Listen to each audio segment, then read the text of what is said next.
creo que tal vez antes de empezar podemos hacer una rápida reflexión sobre por qué hoy celebramos el Día del Árbol.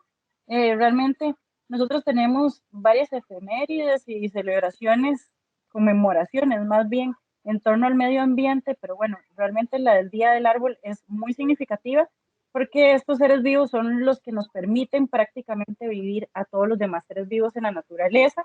Y bueno, a veces se nos olvida un poco de que las personas somos parte de la naturaleza. Nos hemos extraído tanto que se nos olvida que somos parte de ella. Sin los árboles, a veces pensamos en un árbol y pensamos, bueno, nos da sombra, ayuda con el calentamiento global o bueno, como cosas así, pero no vemos realmente la importancia que tienen los árboles. Realmente son importantes para absolutamente todo nuestro bienestar como personas y también el bienestar de la flora y la fauna. Entonces, contribuyen desde eh, evitar que el suelo se erosione, desde que nos proporcionan una sensación de felicidad, con decirles que hay estudios que ha hecho internacionalmente, que es yo, la OMS y otras organizaciones, donde demuestran científicamente que el hecho de estar viviendo en ciudades que sean verdes, ciudades arbolizadas, no solo van a disminuir el problema tan grande del calentamiento global, sino que disminuyen en las personas enfermedades incluso cardíacas, enfermedades respiratorias, enfermedades como el asma, una serie de enfermedades que realmente nos afectan no solo en Costa Rica, sino a nivel mundial. Entonces, bueno, esa es la importancia de los árboles y un poco por esa importancia de los árboles es que existen los corredores biológicos interurbanos, los corredores biológicos normales, y es lo que vamos a hablar ahorita. Entonces, bueno, vamos a empezar. Yo no puedo hablarles a ustedes de qué son corredores biológicos sin antes mencionar algunos antecedentes. Entonces, bueno, el primer antecedente que no puedo dejar de mencionar es el voto Garavito. El voto Garavito se conoce como voto Garavito porque fue un recurso de amparo que interpuso la municipalidad de Garavito en Punta Arenas contra todas las municipalidades del gran área metropolitana y también contra el Ministerio de Salud y contra el Instituto Costarricense de Productos y Alcantarillados y contra otras instituciones de gobierno central que están orientadas en la defensa y que tienen algún interés y que por sus leyes constitutivas tienen que intervenir en temas de ambiente, principalmente por la contaminación tan grande que existe en el río Grande de Tárcoles. Entonces, básicamente esto es un voto que se emitió por sala constitucional en el 2017 y es el 2017 05-894 que vemos aquí en la pantalla.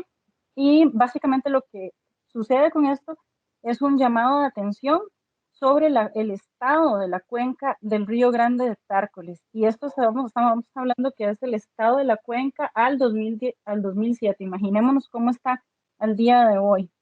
O sea, la situación sencillamente ha empeorado. Entonces, bueno, aquí hay algunos datos que son importantes, que si en ese momento se había detectado que existía una gran degradación ambiental y que se amenazaba con eso, con esta situación, todo el recurso hídrico de todo el país, entonces, bueno, hay que tomar acciones que realmente vayan a significar cambios importantes en no solo el Grande de Tárcoles, sino en todo el país. Entonces, bueno, parte de los datos importantes que se demuestran en ese momento es que esta cuenca recibe el 60% de toda la población del país. Entonces, si bien la población en el país está distribuido a lo largo y ancho del territorio, la mayor concentración de la población la tenemos en la GAM. Entonces, por eso es un poco lógico también pensar que ahí es donde existe la mayor contaminación.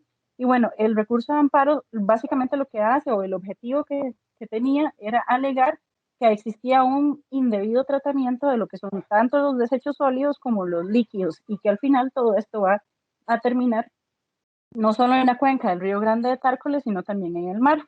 Y bueno, para hacer el análisis en su momento, las señoras y los señores magistrados tuvieron una serie de información y estudios científicos con los cuales se basaron y finalmente tomaron eh, la emisión del voto que hicieron. Entonces, para el 2017, el principal contaminante que teníamos eran las personas, todas las residencias, vivamos donde vivamos, si estamos viviendo en la GAM, nosotros y nosotras somos los principales contaminadores y contaminadoras.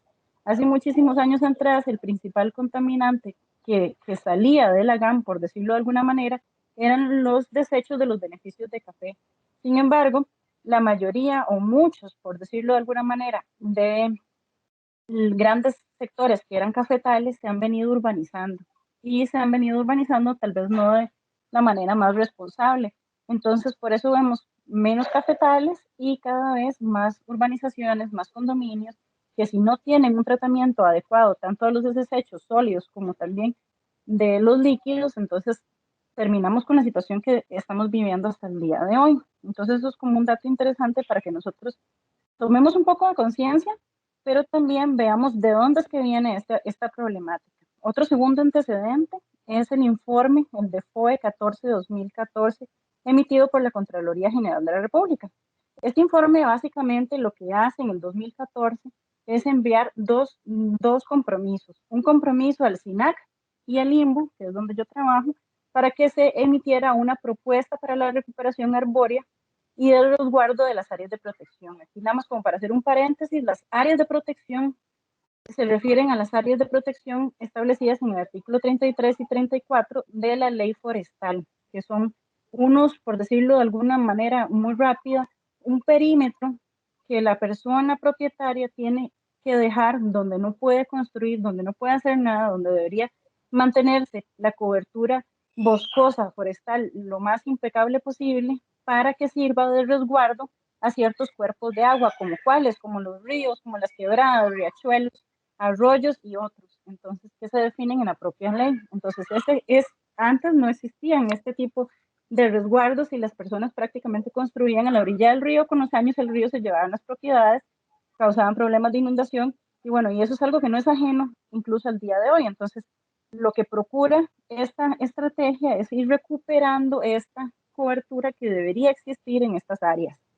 Y bueno, también emiten, y esto es curioso, una política, ordenan a MINAE hacer una política no a nivel de GAM, sino a nivel nacional, porque cuando estamos hablando de políticas tienen que ser mucho más generales para hacer exactamente la recuperación de esta cobertura boscosa. Entonces aquí es interesante porque si bien es un problema de la GAM, no significa que no es un problema que no exista en otras zonas del país, tal vez más rurales. Entonces, esta política tendría una visión un poco más amplia y que se pueda aplicar tanto en zonas rurales como urbanas, siempre pensando en que en todas partes del país hay ríos, quebradas y riachuelos que son necesarios y protegerse. Entonces, eso es como un antecedente. Pasaron los años y no se logró concretar esa propuesta. Ahorita lo vamos a ver un poco más adelante cuando ya sí se logró. En el 2017 tenemos un hito. Aquí le decimos que es un hito y ya lo vamos a ver también un poquito más explicado más adelante, pero como para que ustedes lo tengan claro, hasta el 2017 con el decreto 40.043 es que se crea, por decirlo de alguna manera, jurídicamente, lo que son los corredores biológicos interurbanos y los corredores biológicos marino-costeros. Hasta este entonces habían iniciativas vecinales acompañadas por grupos de empresas privadas, ONGs, incluso de instituciones públicas y municipalidades, pero eran iniciativas, no existía como figura legal. Únicamente se conocía lo que eran los corredores biológicos, por decirlo de alguna manera, naturales. Entonces, esto es un hito porque es una demostración y también una traducción a lo legal, porque siempre tenemos un poco que recordar que en materia legal siempre se va un poco más atrás de la realidad para hacer una respuesta a lo que esa realidad significa. Entonces, esto es esa respuesta justamente para ver cómo se puede hacer una mejor gestión de los territorios. Y bueno, ya en el 2018 se logra por parte de SINAC e INBU tener la estrategia que se hizo a través de un proceso participativo con todas las municipalidades de la GAM para poder ver cómo tenemos esa estrategia para tratar de recuperar de manera paulatina lo que son las áreas de cobertura y las áreas de protección de los ríos. Y en el 2020, que estamos casi que recién estrenándola porque se estrenó como a finales del año pasado, tenemos lo que es la Política Nacional para la Recuperación de las Áreas de Protección de los Ríos. Esto es realmente, como les digo, algo que se llevó todo un proceso. En algunas municipalidades en especial tenían ciertas dudas y es bastante lógico tenerlo porque como la ley forestal no ha existido desde siempre o no ha existido, no sé, hace 50 años. Entonces existen muchas propiedades que no cumplen con lo que dice la ley. Entonces cuando uno habla en genérico de recuperemos estas áreas que son las áreas como aledañas y que en principio no deberían estar construidas alrededor de todos estos cuerpos de agua, entonces nos enfrentamos a diferentes temas que causan un poco de incertidumbre, como el tema de la eventual expropiación, como tema de los asentamientos informales, que ya incluso están muchos consolidados en estas zonas, y otros temas que son difíciles de tratar. Pero bueno, esto es una herramienta bastante aterrizada, diría yo, que va a permitir irla cumpliendo con objetivos muy claros y paulatinos para que se pueda realmente llegar a cumplir sus objetivos generales en un mediano y un largo plazo. Si quisiéramos ver, como les digo, esa es la historia, o sea, esos son los antecedentes de lo que son los corredores biológicos en general. Si quisiéramos ver cuál es el proceso que tuvo en específico el corredor biológico interurbano María Aguilar, pues es esta línea de tiempo que les hice acá. El María Aguilar como comité local nació como una iniciativa ciudadana en el año 1995. Vecinos y vecinas de San José que ya no podían más con sus inquietudes y que querían hacer algo por rescatar el río María Aguilar y se acercaron a la municipalidad de San José. Posteriormente, vean que pasaron muchísimos años, hasta el 2001, se incorporan otras instituciones, entre las cuales se destaca la municipalidad y el área rectora de la Unión. ¿Por qué? Ahorita lo vamos a ver más adelante también, pero en el caso del María Aguilar, nace en la Unión y termina en unos pocos metros que tenemos en Alajuelita, que es como el sector entre Atillo 7, 8 y que pega con el río Tiribí en Alajuelita. Entonces, realmente es muy importante. Empezó como una iniciativa en San José y llegó, o sea, permeó con el transcurso de los años hasta donde nace el río. Porque cuando queremos hacer un trabajo que sea un trabajo realmente integral, tenemos que empezar a ver que los límites de las ciudades, los límites geopolíticos que se han impuesto realmente no son tal vez la mejor manera de solucionar los problemas que tenemos las personas y que tiene la flora y la fauna. Entonces, hay otros límites que son los límites naturales, los que ya nos ponen la red hídrica, los que nos ponen las montañas, que tal vez tienen algún sentido o un mejor sentido para poder ver cómo se gestionan estos territorios. En el 2014 se incorpora el INBU y el INBU se incorpora porque fue incluido como un proyecto también a nivel nacional en el Plan Nacional de Desarrollo que se empezó a implementar a partir del 2015. En el 2017, como les digo, se estrena la figura de corredores biológicos interurbanos y corredores biológicos marinos costeros y nosotros aprovechamos como comité local para oficializarnos y ser como el primer corredor interurbano que se oficializa. En el 2018 empezamos como comité local a hacer un esfuerzo enorme que vinimos trabajando igual desde hace años atrás, pero para ver cómo captábamos recursos de cooperación internacional para realizar diferentes proyectos que ya también les voy a comentar. Pero bueno, en el 2018 logramos empezar a trabajar con el PNUD, que está administrando y va a terminar, es un proyecto que se llama Paisajes Productivos y está administrando unos fondos para el medio ambiente mundial, que por sus siglas en inglés se llama GES, o se conoce como GES. Y también empezamos a trabajar con la agencia del gobierno alemán del GIZ Biodiversity. El GIZ en el país tiene 3 agencias y una de ellas es una agencia exclusiva para corredores biológicos en términos generales, o sea, incluiría cualquier corredor biológico. Entonces, con ellos trabajamos bastante fuerte el tema de lo que es la planificación de comité local, de cómo visualizamos la visión, la misión, de qué es lo que es el comité local del CBIMA.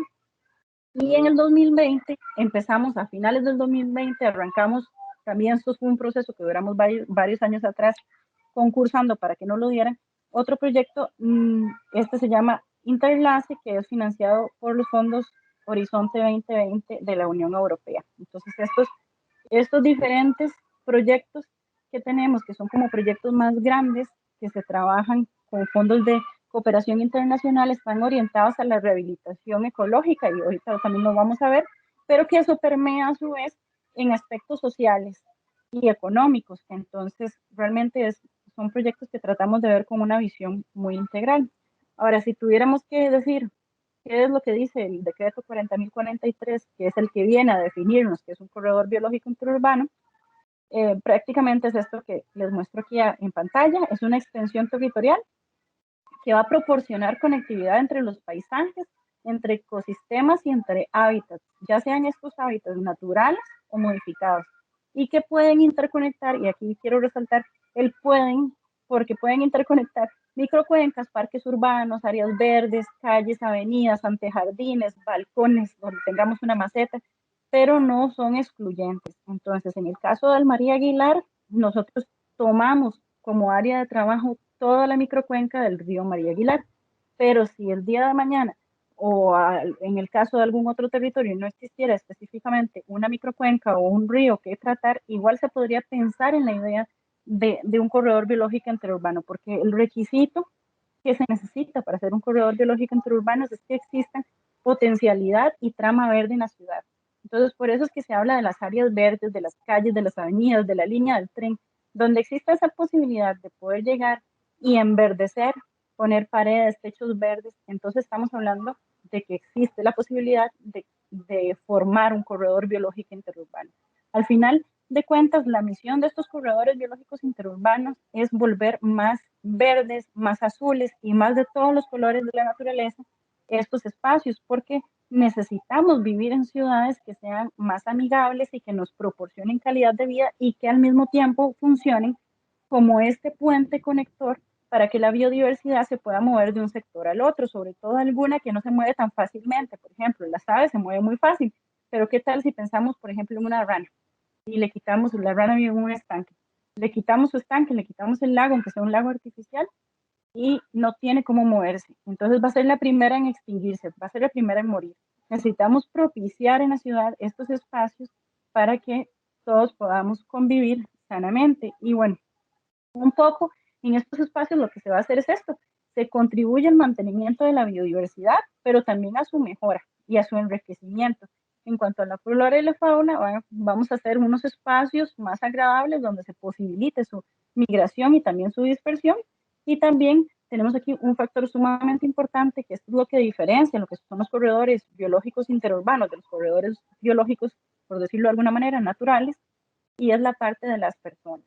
Contemplamos a las personas, a su dimensión integral, desde su ser cultural hasta su ser más político y su ser socioeconómico. Entonces, todas estas características es lo que vamos a decir, aquí estamos en presencia de un corredor biológico interurbano. Hace muchos años atrás se creía que necesariamente para que existiera un corredor biológico de cualquier tipo, sin visualizar la ciudad metida entre los corredores biológicos, tenía que necesariamente interconectar dos áreas protegidas, dos zonas protectoras, o bueno, como dos parques nacionales o cosas así, y eso es incompatible con el que nosotros vivimos, la mayoría de las personas, como ya lo vimos en el voto Garavito, en la ciudad, y que necesitamos enverdecer nuestras ciudades. Entonces no podemos pensar que únicamente vamos a proteger donde hayan parques nacionales y las conexiones y los corredores que puedan existir.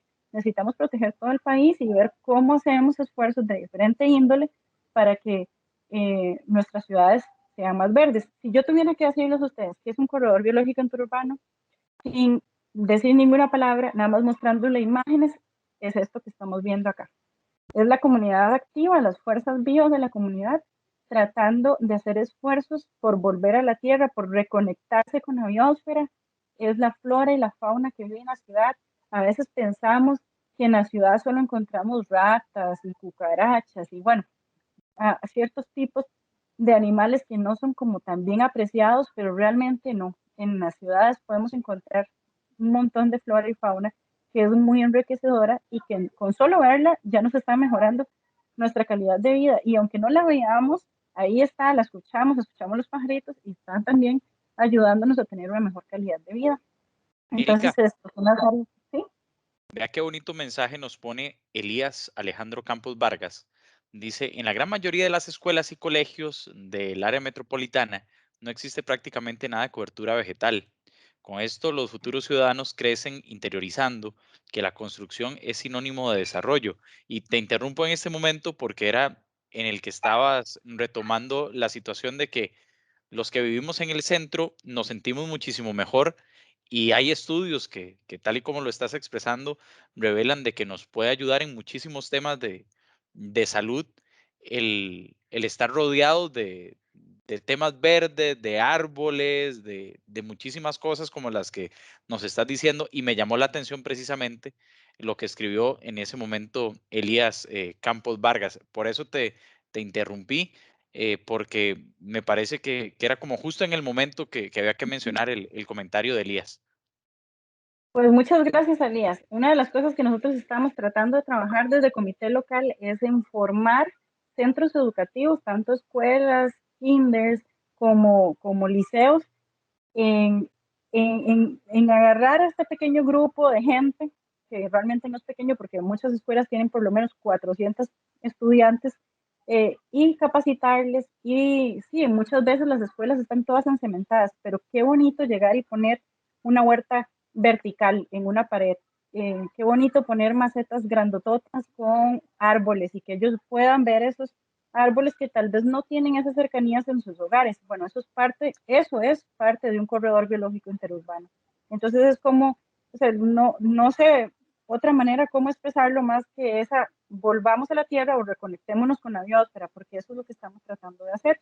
Muchos de estos temas son temas de educación ambiental y definitivamente permear, llegar a los niños y las niñas de las escuelas o de edades escolares es lo que nos va a permitir, a su vez, poder de alguna manera llegar a sus familiares. Si viéramos, bueno, en un mapa, que es lo que estamos hablando, de que es el María Aguilar, como les dije, nace en Concepción de la Unión y va a terminar aquí en un pedacito de territorio que tenemos entre Atillo 6, 7 y donde desemboca el río María Aguilar en el río Tiribí.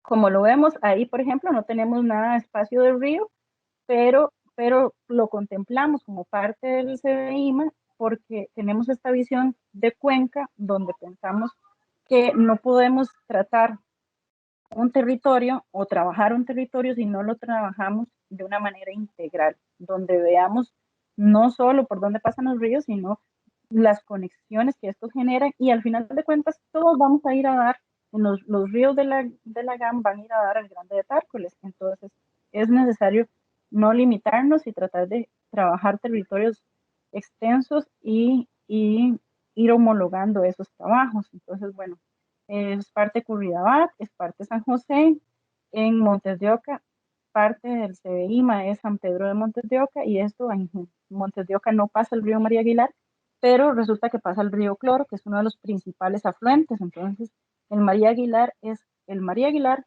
con todos sus afluentes, como para que tengamos esa misma noción de cuál es la visión que tenemos. Según el decreto 40.043, los corredores biológicos, todos los naturales, los interurbanos y los marino-costeros, tienen que gestionarse por medio de SINAC con un comité local. Entonces, bueno, yo soy la presidenta de este comité local y estamos conformados de esta manera. No significa que todos los comités locales tienen que estar integrados por las mismas instituciones, obviamente no por las mismas municipalidades, porque eso va a depender de cuáles son las gestiones que se hacen en los territorios. Entonces, en este territorio del María Aguilar específico, estos somos las personas y las instituciones que estamos involucradas y que estamos en territorio. La IAL, que aquí ponemos por aparte el programa Bandera Azul, porque ellos son como un poco independientes, pero bueno, es parte de la IA.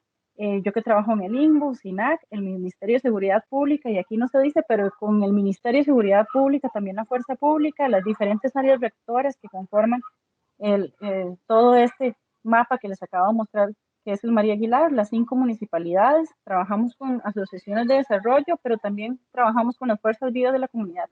Para ser parte del comité local no le pedimos a la gente que esté asociado a alguna asociación, sino nada más que tengan interés y pueden formar parte como miembros, como integrantes del comité local o como personas voluntarias o ambas, como lo gusten.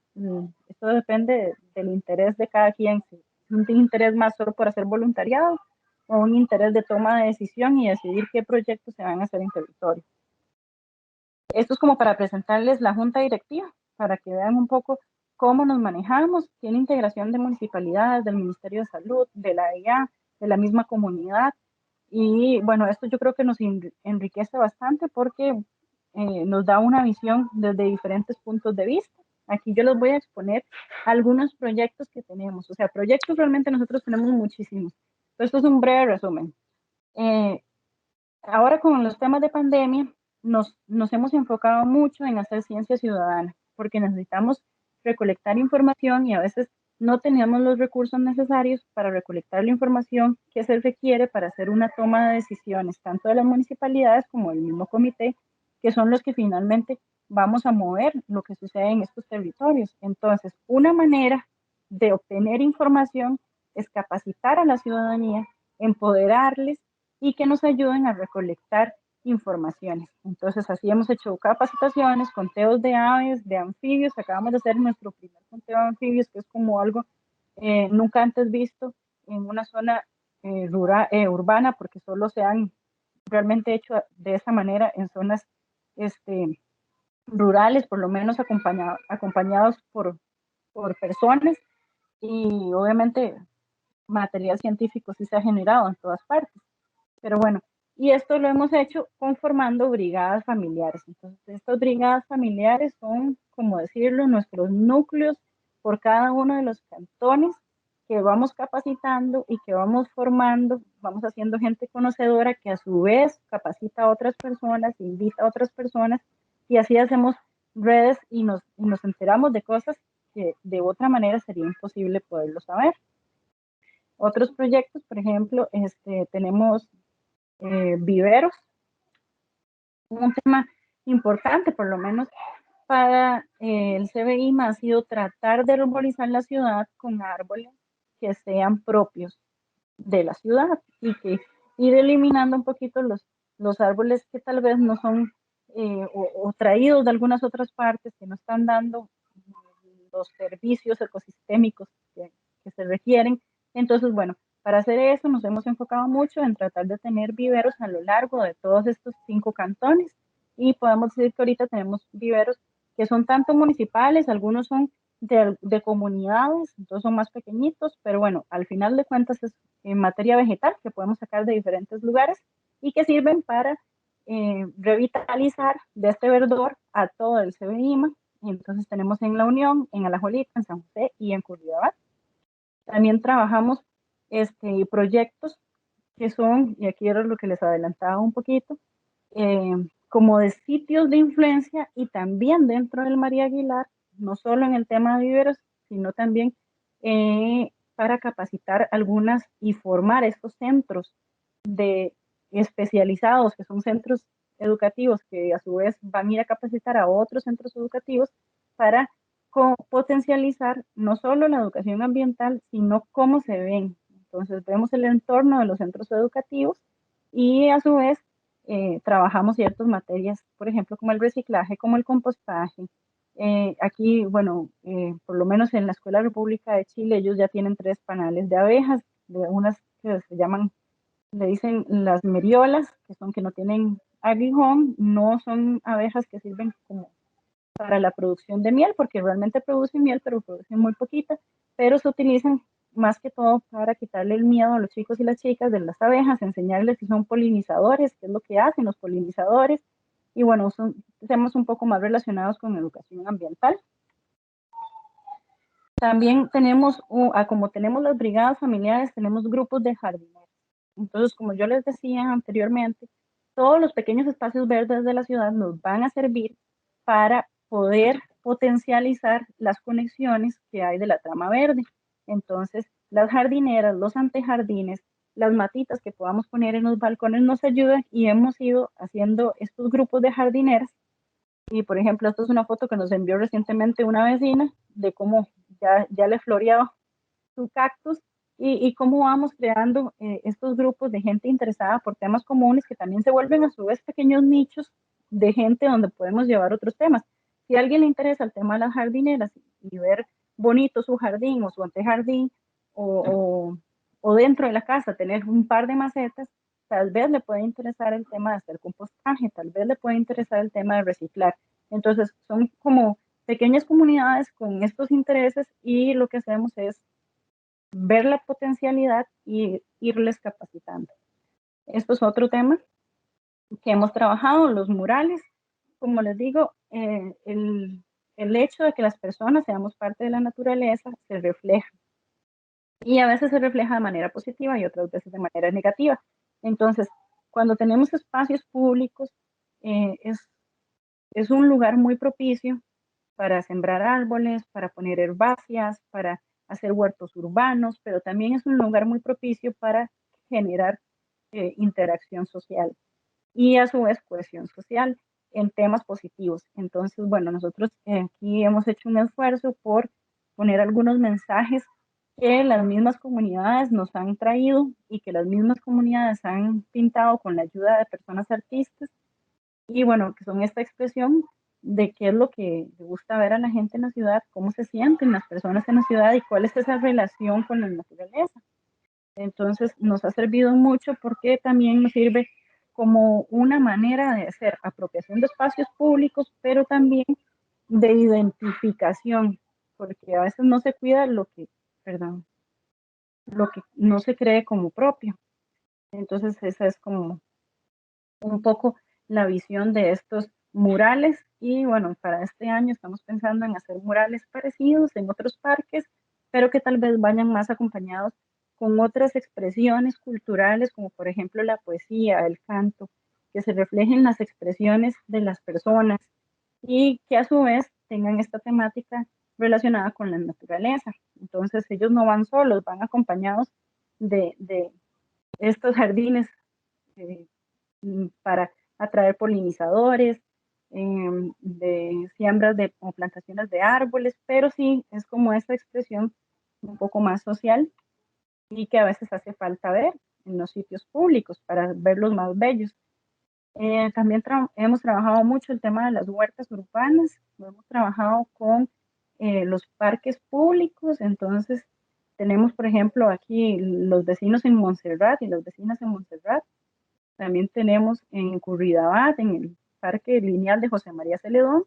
Y bueno, aquí hay un ejemplo en Barrio Cuba, en donde está el obra ambiental de huertas verticales, porque a veces no tenemos este espacio como tan amplio, pero sí queremos y tenemos una pared, entonces podemos hacerle una pared, las podemos hacer colgantes, entonces un poco como para explicarle a las personas cómo se pueden hacer y cómo pueden obtener un poco de esta experiencia que es como volver a cultivar, que muchas personas lo hemos perdido. También tenemos proyectos de movilidad activa, específicamente de movilidad peatonal. Estos proyectos son proyectos que hemos diseñado desde hace muchos años atrás, pero que ha costado un poco encontrarle como alguien que los financie. Entonces, bueno, con el proyecto Paisajes Productivos ya estamos a punto, de hecho ya se firmó, este mes firmamos convenio con la Municipalidad de Montes de Oca porque se va a hacer una intervención de rehabilitación urbana y ecológica en el sector de los Yoses, en el Boulevard de los Yoses, pero también se está haciendo una propuesta para el próximo año, que es un concurso, para ver si podemos hacer una serie de complementos a este proyecto de movilidad que ya teníamos pensado y de sustitución, digamos, de árboles que si ustedes conocen el Boulevard de los Yoses, hay un montón de árboles que realmente no están aportando ahorita nada, ni a las personas ni a la naturaleza, y que bueno, es importante sustituirlos, pero también hacer estos recorridos que sean caminables para las personas. En Atillo, con el GIZ, ellos sacaron un fondo especial que se llama Fondo Ciudad Verde y que obtuvimos $25,000 con el que estamos haciendo en conjunto con la Municipalidad de San José y el INBU un proyecto para generar un espacio agradable que también es de regeneración ecológica, pero también es de regeneración urbana, porque se está diseñando en un espacio que es justo detrás de la Escuela Manuel Belgrano, en Atillo 1, donde la gente prácticamente arriesga su vida todos los días con tal de pasar por esta zona. Entonces estamos haciendo un recorrido que sea amigable, caminable, universal, para que las personas tengan una experiencia más agradable al caminar en esta zona. Y en Barrio Pinto, en Montes de Oca, también tenemos una propuesta que esperamos nos salga, que también contempla estas diferentes eh, necesidades de las personas, pero que básicamente se orientan al poder, por ejemplo, que un espacio que ya ha sido trabajado, que ya se encuentra enverdecido, que podemos disfrutar, sentarnos en medio del parque y disfrutar de la naturaleza, de los árboles y sobre todo de los pájaros que hay en esta zona que se escuchan impresionantes, pero que resulta que no tienen accesibilidad universal. Entonces es como pensado para dar un poco de seguridad y dar esta accesibilidad universal y que más personas lo puedan utilizar.